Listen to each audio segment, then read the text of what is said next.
The homemade pumpkin pie feels heavier than it should as I stand outside my parents' house, hands steady, heart anything but. Through the fancy glass next to the door, I catch flashes of a packed house, 30 relatives swirling under my mom's beloved crystal chandelier. For a split second, I think about turning around, driving back to my apartment, nuking a frozen dinner, and binging on dumb TV. It sounds pretty good, honestly. But then Dad spots me through the glass. There she is. His voice booms out as he flings open the door. Our data scientist has arrived. I force a smile and step inside. The smell of rosemary and roast beef hits me right away. My dress, a basic knee-length in charcoal gray, suddenly feels out of place surrounded by all the sparkle. "Oh, you brought dessert," Mom says, barely kissing my cheek as she takes the pie. Her eyes flick past me, scanning the driveway. "Is that all you brought?" "Just me and the pie," I tell her, trying to sound breezy. "Made it from scratch." Dad pats my shoulder. "Arya works with algorithms. Very cutting-edge job. Always punctual." He means it as a compliment, maybe, but it lands flat. Always punctual. Always reliable. Always boring. I've heard this song before. I'm 31. Serena is 29. Mom's phone chimes, and her whole face lights up. "That's your sister. She's running a little late." 40 minutes and counting, I mutter, but nobody hears me as they nudge me toward the living room, where relatives crowd together with drinks and plates of appetizers. Uncle Victor lifts his glass. "The Tequiz is here. How's life in the Silicon Jungle, Arya?" I take a champagne flute from a passing tray. "I'm a machine learning engineer, actually," I correct him. And work is suddenly, the room hushes. Conversations snap off. All heads twist to the entryway. My sister's arrived. Serena glides in, 40 minutes late, looking like she just stepped straight out of a magazine ad. Her ivory velour piano coat, yep, the one I saw in last month's Harper's Bazaar, falls just right across her shoulders. The Celine bag on her wrist? It probably costs more than my quarterly rent. "Sorry I'm late," she announces, sounding anything but. The valet at the club was a nightmare. Mom practically sprints over, grinning like she's just won the lottery. "You look stunning, sweetheart." She strokes Serena's coat sleeve. "Is this new?" Serena smiles, soaking up the attention. "Just picked it up in Milan last month." The cut was irresistible. "You work so hard," Mom gushes. "You deserve to treat yourself." I swallow hard and drain my champagne in one go. The irony stings worse than the bubbles. Serena hasn't kept a steady job in over 4 years, just floats between brand ambassador gigs and wellness consulting that always end fast, but come with glamorous perks. Dinner's called before I can sneak away for another drink. I end up wedged between Cousin Lila and Uncle Victor's new girlfriend. Her name's already gone from my memory. Across from me, Serena holds court, telling everyone about her latest partnership, something with an athleisure line and curated retreats in Costa Rica. "Arya?" Lila leans over during a lull, voice low. "I've been meaning to ask you about my investment portfolio. The market's so volatile. Any advice on rebalancing?" I lean in, honestly kind of glad to be useful for once. "Actually, there's this machine learning model for risk assessment I've been following that could help tailor a strategy. Not everyone wants to talk about data at dinner, dear." Mom calls out from 3 seats away, suddenly laser-focused. She flashes Lila a smile. Why not ask Serena? She's so savvy with lifestyle brands. Silence drops over the table. I stare at my plate, fork hovering over untouched beef Wellington. Serena laughs, the sound sharp and cold. "Oh, Arya's always running models," she says, swirling her wine. "And always short on style, it seems." My cheeks go hot. My style is perfectly functional. Is it? Serena lifts one perfect eyebrow. Then why are you always borrowing from my closet? The whole room freezes. Eyes ping-pong between us like a tennis match. "I've never borrowed anything from you," I say, my voice steady even though my ears are roaring. "Not once. Not once. Please." Serena rolls her eyes. "You should stop begging for hand-me-downs. It's embarrassing." The words hit like a punch. For a second, nobody says anything. Not even my parents, who know damn well which way the wardrobe and everything else really flows. Speaking of embarrassing, Dad jumps in, voice too loud. Did anyone catch the 49ers game last Sunday? That fourth quarter was wild. And just like that, the conversation lurches forward, leaving my humiliation behind, ignored and sprawled in the road. I sit there, frozen. Suddenly I'm 12 again, handing over my confirmation money so Serena could have the designer dress for her choir solo. Your sister needs it more than you do, Mom said, patting my head. She's got the spotlight. You're the practical one, Arya. The responsible one. The one who sacrifices. That's always been me. When dessert comes out, I slip away to the powder room. My hands shake as I lock the door, but my mind? Clear as glass. I grab my phone, open my banking app. There they are, 6 automatic payments, all with Serena's name. For years. $67,200. $1,400 a month on average. Luxury apartment HOA fees. Credit card minimums. Her equestrian club dues. My sister's whole curated life, lined up in neat little rows, just like a data scientist would structure it. I don't hesitate. I tap and cancel each payment, one after the other. Recurring payment canceled. Again. Again. Again. Again. Again. I splash cold water on my face, blot it dry with one of Mom's frilly towels, and head back out. My pumpkin pie sits in the middle of the table, a few slices gone. There you are, Mom says. We started without you. That's fine, I say, sliding back into my seat. I feel calm, weirdly calm. Not even hungry for pie. My phone buzzes in my pocket, confirmation after confirmation. It's done. Dad lifts the coffee pot. More coffee, Arya? I smile, hold out my cup. Yes. I think I will. For the first time in 4 years, I'm not paying for Serena's life tonight. For the first time, I'm choosing myself. It feels like coming up for air after drowning. Data doesn't lie. People do. The next morning, sunlight slips through the blinds in my small apartment in Oakland's Temescal neighborhood. I open my laptop at the little desk squeezed between my kitchen and living room. The coffee maker sputters behind me, steady and familiar. I start a fresh spreadsheet, payment history. Serena Vance. My fingers move fast, precise, like at work. Every keystroke feels like taking a piece of myself back. I pull up my bank records and copy every payment I've made to Serena over the last 4 years. The spreadsheet grows row by row, like digging up the bones of my own sacrifice. For credit card payments a month. The just until her influencer payment clears loan. The HOA fees for that loft in San Francisco's Jackson Square she insisted she needed for her brand image. At the bottom, $67,200. That number just sits there, not proof of generosity, proof I let myself be used. More than my own student loan payment, all to keep Serena's illusion afloat. I save the file in 3 different cloud drives. Evidence locked up. I take another sip of coffee. My phone vibrates, Serena's name. 20th time since sunrise. I silence it without reading. The messages keep rolling in. Something's wrong with the payments. Call me now. Did you mess with the autopay? Payment failed. What did you do? Amex called. Fix this.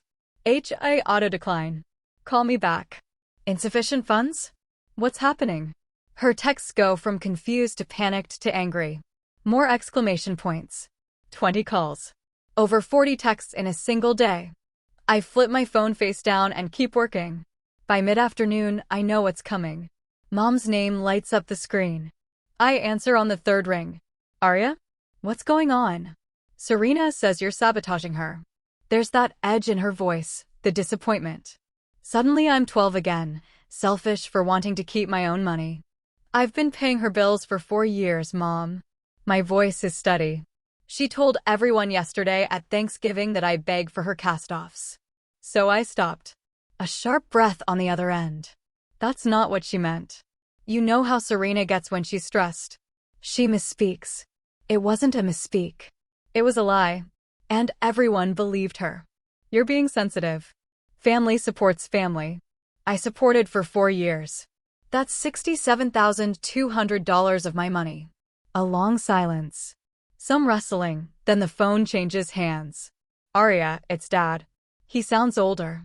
What's this about money? Your sister says you froze her out of your accounts. Did she ever explain why she needs my money every month? She's had liquidity issues with her ventures. You know that. Dad, she doesn't have ventures.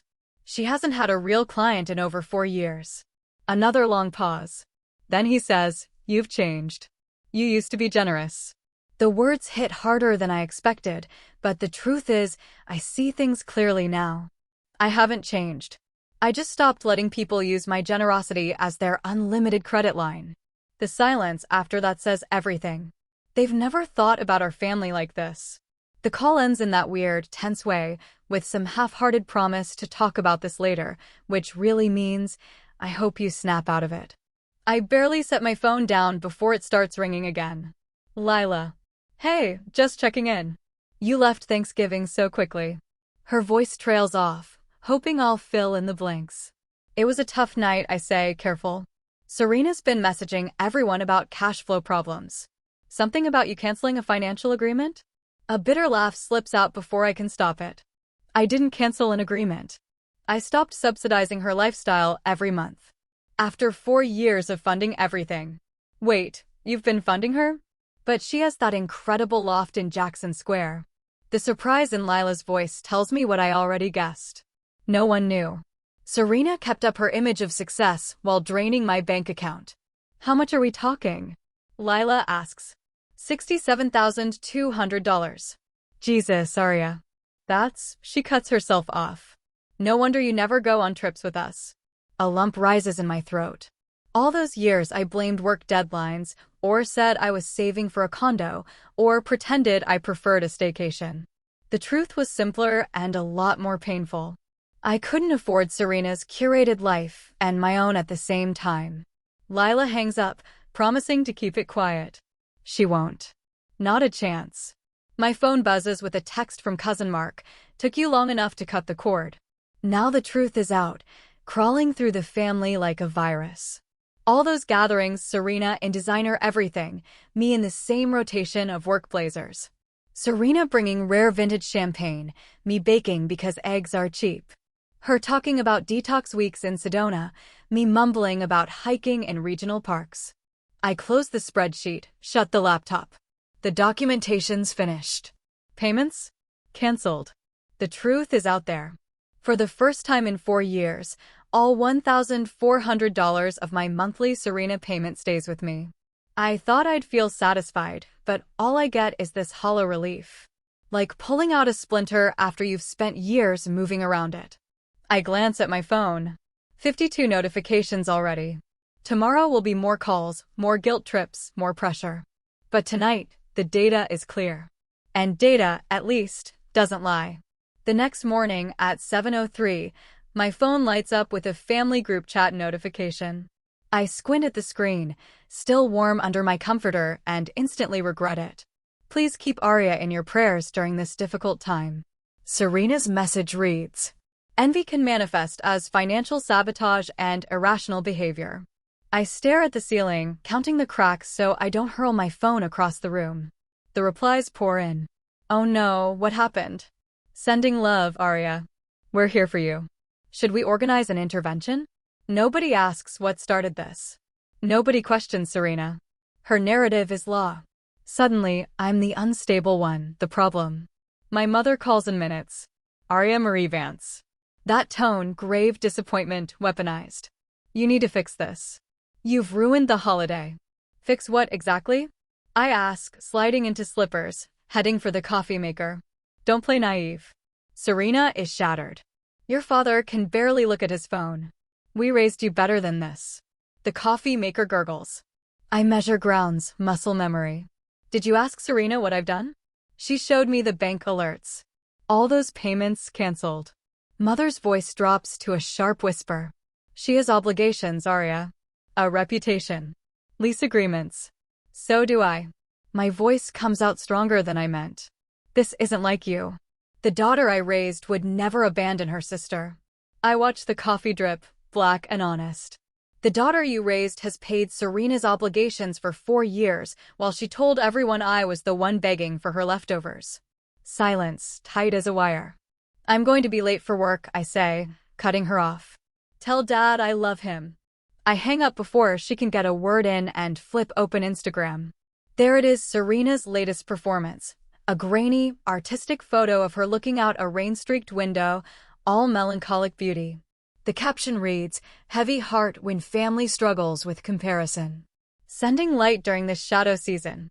34 comments already, everyone lining up to offer sympathy. I don't reply. I just close the app and get back to getting ready for work. At the office in San Francisco's south of Market District, something weird happens. I actually feel sharp. Code that usually has bugs, I debug in minutes. Data pipelines make sense. My team lead notices. "You seem more present lately," she says during our stand-up. "Whatever you're doing, keep it up." What I'm doing is hanging on to an extra $1,400 a month and finally sleeping through the night. That evening, I buy the ergonomic chair I've wanted forever, the Herman Miller one, perfect for long coding sessions. I never could justify it before, not while I was covering Serena's equestrian dues. This time, as I enter my credit card details, I don't even flinch. No anxiety, no mental math about Serena's credit card minimums or HOA fees. For the first time, I realize I haven't been living modestly out of minimalism. I've been doing it to bankroll my sister's performance. 3 days later, the real challenge shows up. I'm heading back from lunch when I spot Serena in my office lobby, all oversized sunglasses and flawless contouring, hair artfully tousled. She's wearing an outfit that screams effortless wealth. The moment I get close, she launches in, loud enough for the whole floor. "How could you do this to me?" Tears roll down her face, but somehow her makeup stays perfect. "After everything I've shared with you." People are definitely listening, pretending not to. I keep my voice low. "This isn't the place to discuss your personal finances, Serena." She lets out this brittle laugh. "Finances? You're the one who always needed my connections, and now, when I need you, just temporarily, you cut me off?" A security guard starts walking over. "Call me when you're ready to discuss a repayment schedule," I say. "Repayment?" That word hangs in the air. Her tears disappear instantly. She goes cold, calculating, her favorite trick when guilt trips don't work. "This isn't over," she snaps, posture perfect. Then she turns and stalks out, her heels echoing on the polished concrete. I watch her leave, and weirdly, I feel calm. Like I finally walked through a fire and came out unscathed. Saturday, Lila shows up with lunch from my favorite Korean spot, and a look that says she knows everything. "You okay?" she asks, setting up bibimbap and soup at my table. Everyone's talking. "Which version?" I ask, pulling out plates. She shakes her head. "The real one's getting around. Mark called me after talking to your dad. Is it true Serena owes you over 60 grand? $67,200, I say. But that's not even all of it. Her total debt is closer to $118,000, as far as I can tell." Lila freezes, chopsticks halfway to her mouth. 118,000? How? She lives in that incredible Jackson Square loft. Maxed out lease allowances, I say. For maxed credit cards, 2 personal loans, and her club dues are a year behind. I've been covering minimums for years. She was using you this whole time, Lila says, voice tight with anger. And acting like she had it all. My phone buzzes. The younger cousins have started a new group chat, Team Aria. No Serena, no parents. I'm still staring at my phone when it rings again, unknown number. I almost let it go, but Lila glances at the screen. "That's Grayson's cell," she says, eyes wide. "Serena's husband." I answer, put him on speaker. "Aria?" Grayson's voice cracks. "We need to talk." I'm listening. "I had no idea about any of this," he says. "She hid everything, the payments, the debt, all of it." He sounds wrecked, honest in a way I didn't expect. "Thank you for helping her all these years," he goes on. "I thought we were comfortable, but we've just been performing for our friends." He trails off. I look at Lila. She's stunned. "We're not as liquid as everyone thinks," Grayson says. "Not even close." Something strange settles over me, like I'm floating, lighter than I've felt in years. For so long, I thought I was the only one who really saw Serena. Now, finally, people are starting to notice what's behind the filter. I tell Grayson I hope you can help her build something real. That's all I say, and as the call ends, Lila squeezes my hand across the table. For the first time in forever, I'm not the only one who understands Serena. And, honestly, for the first time in my life, no one expects me to fix everything. That night, right before midnight, someone pounds on my apartment door, 3 hard knocks that make the frame shudder. I don't even have to check, I know it's her. Serena waits in the glaring hallway light, arms hugging herself, hair hanging limp, not a hint of makeup. She's wearing faded leggings and an old Stanford hoodie, clothes I've never seen her in. I open the door but keep myself in the way. It's late. Please, she whispers, and her voice breaks. I'm drowning, Arya. Grayson knows everything. For a second, I see her as that teenager who used to sneak into my room after a bad date, looking for reassurance from her steady, unfazed sister. But then I remember Thanksgiving, her voice dripping with fake concern. You should stop begging for hand-me-downs. It's embarrassing. Still, I step aside. Come in. She rushes past me, starts pacing my living room like she's caged. The creditors keep calling, she says. I've blocked a dozen numbers, but they just get new ones. And the loft, her voice catches, the landlord sent a notice.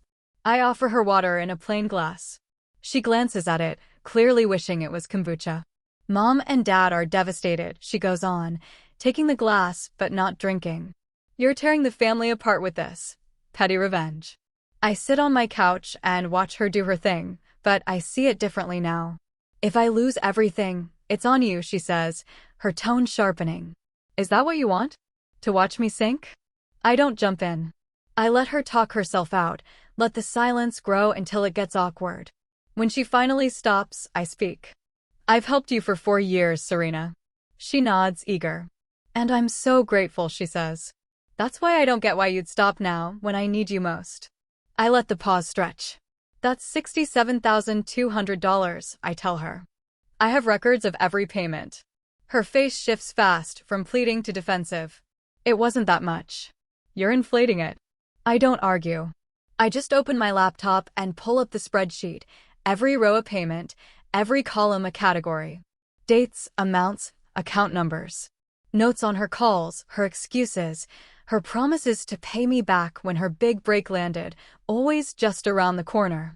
For years of capital bleeding away, all right there, clear as day. Data doesn't lie. This is, she stumbles, you're auditing me. You always need to be the superior one. When I don't answer, she tries something else. You know I have overhead you don't.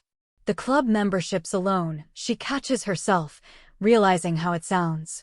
You make so much more than I do, she says, voice getting louder. You don't understand the pressure to maintain an image. I say quietly, I make $245,000 a year. Her eyes go a little wide. She definitely assumed it was less. I live in this 1-bedroom in Oakland, so I could pay for your loft in Jackson Square. The silence that follows feels like the first honest moment we've had in years. She opens her mouth, then closes it, searching for another angle. But we're sisters, she finally says, voice small. Family supports family. I stand up and walk to the door. You had 4 years, Serena. I paid $67,200 toward your image. That's enough. She grabs her purse, shoulders stiff. At the door, she turns, eyes narrowed. You're cruel, she spits. You'll regret this. No. I look her straight in the eye. You should regret confusing support with subsidy. The door closes with a soft click. 2 hours later, my mom calls. I can hear the strain in her voice, the effort to stay calm. Serena says you're refusing to help. She's in crisis right now. Did she tell you how much I've already helped her? I ask. She mentioned some help with expenses, Mom says, hedging. $67,200 over 4 years isn't help with expenses, Mom. Her sharp breath says more than anything else. Then Dad cuts in. $67,200? That can't be right. I can email you the documentation, I say, already hovering over the send button on the email I prepared days ago. Why would you keep giving her money all this time if she wasn't being truthful? I finish for him. Because she's family. And you taught me that family supports family, no matter what. Silence on the other end of the line hits me, part relief, part heartbreak.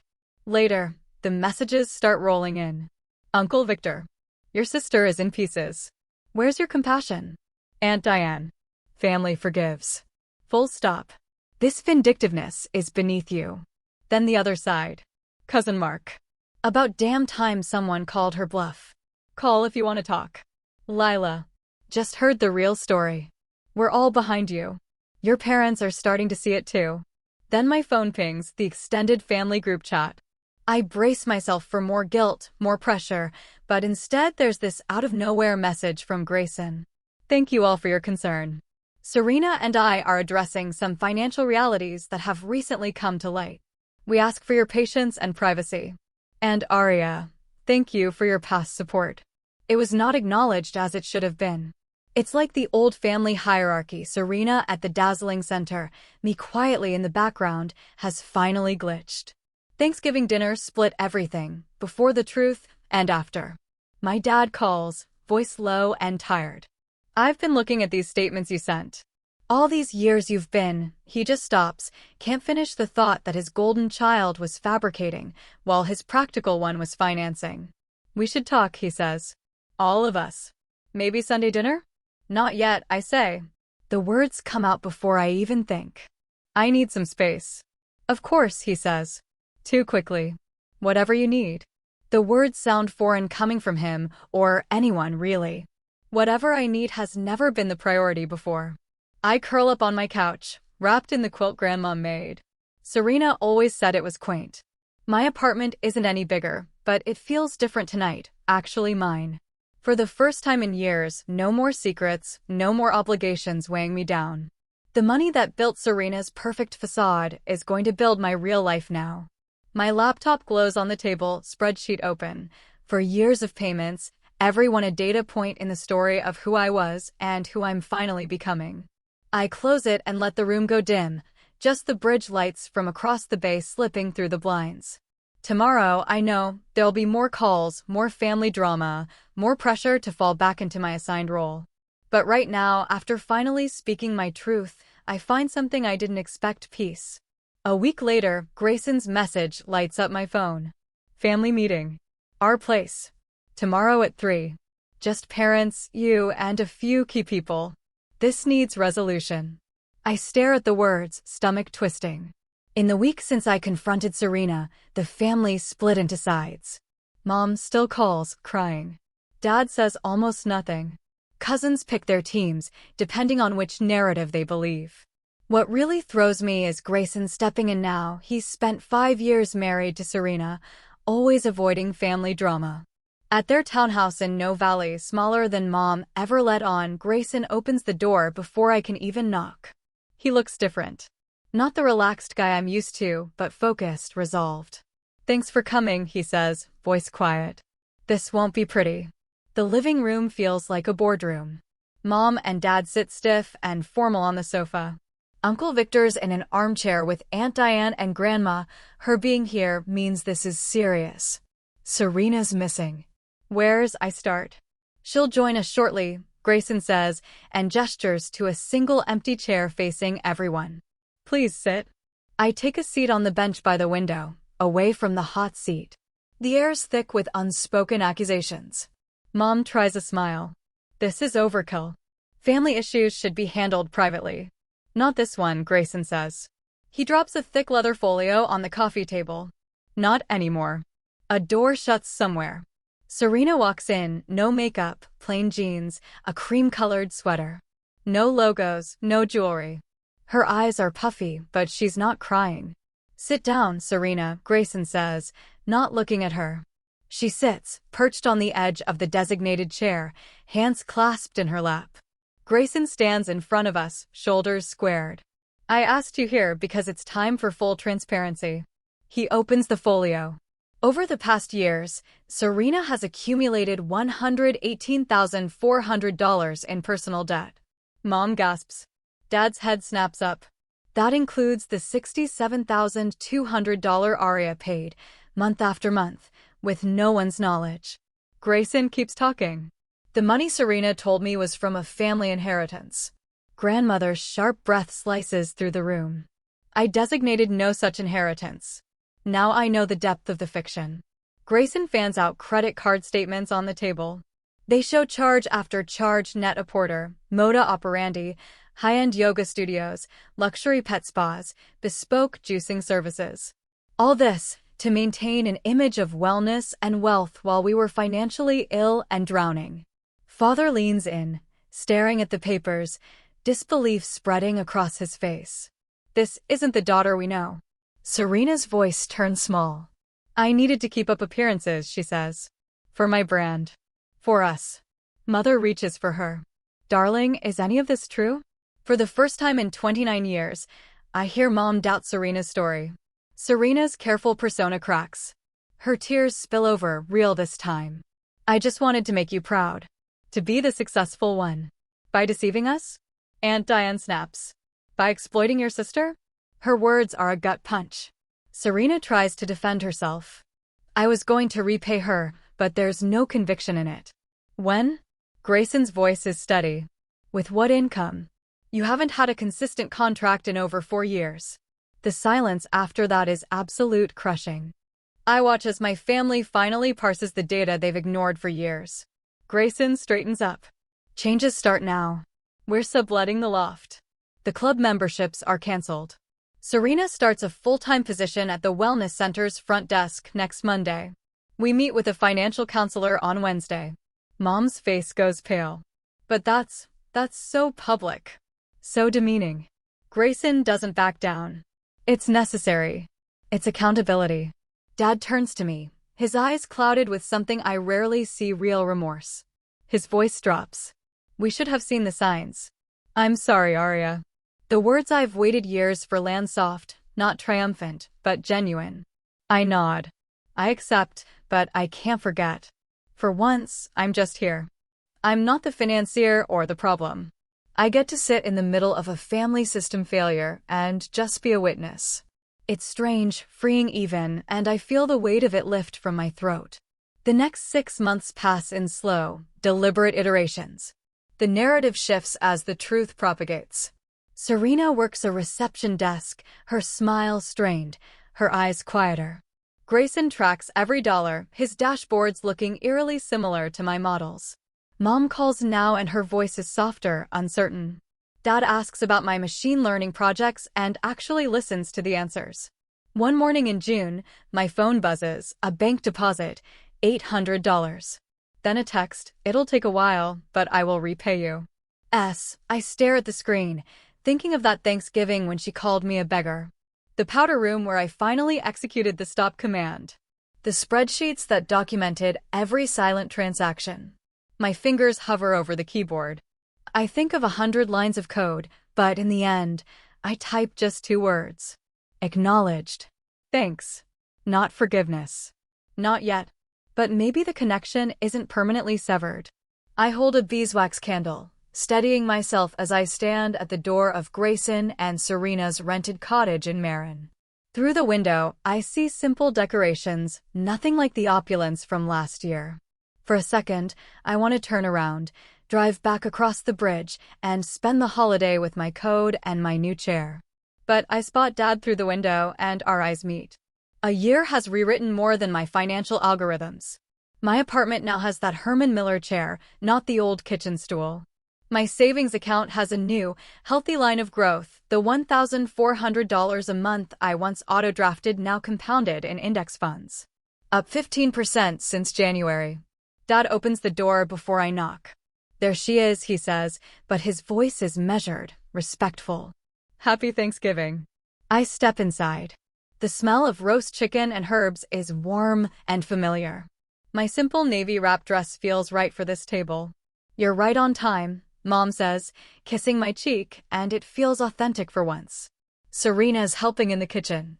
The table is modest, just stoneware and linen napkins, 6 settings instead of last year's 30. No crystal, just candlelight, shining on faces I finally recognize as flawed, real family, not a curated audience. Serena steps out in jeans and a simple black turtleneck, no visible labels, nothing trendy. Her hair's in a clean braid. She carries a platter of chicken, posture careful. I tell her it looks beautiful, and I mean it. She gives me this tentative smile. There's a new vulnerability about her now, an unpolished realness. "Thanks for coming," she says. Once everyone's settled, Grayson suggests a toast. People look to him, but he just nods at Serena. She stands, slow and a little shaky, raises her water glass. "To a family that values truth over appearance." My throat tightens. I lift my glass too, not ready to compile forgiveness, but willing to run this new version and see what happens. This feels like the start of a different script. Dinner just flows. No one's performing. Uncle Victor talks about his knee replacement and actually admits he's scared. Lila shares that she's going back to school and doesn't downplay her excitement. The parents admit they're considering downsizing and don't pretend it's all by choice. There's no competition, no fiction. We're just a dataset of imperfect people, for once, all in the same room. Later, I'm back in my Oakland apartment. I open my laptop out of habit, but I don't query the Serena database every day anymore. 8 payments from Serena, each one on schedule, every month. I scroll through my phone and start deleting all those frantic messages she sent, the ones I archived as evidence. I don't need them now.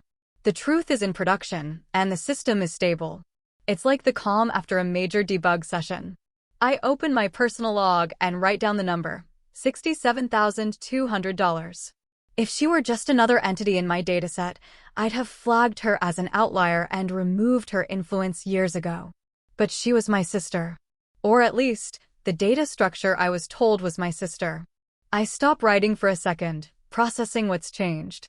The money Serena sends isn't just settling a liability, it's her way of validating that my parameters matter, that my resources have value. Took me 31 years to learn my worth wasn't a variable dependent on family approval. Setting boundaries isn't a system error. It's essential code for integrity. I close my journal. I don't feel like I've won or lost, just that I've reached a stable state.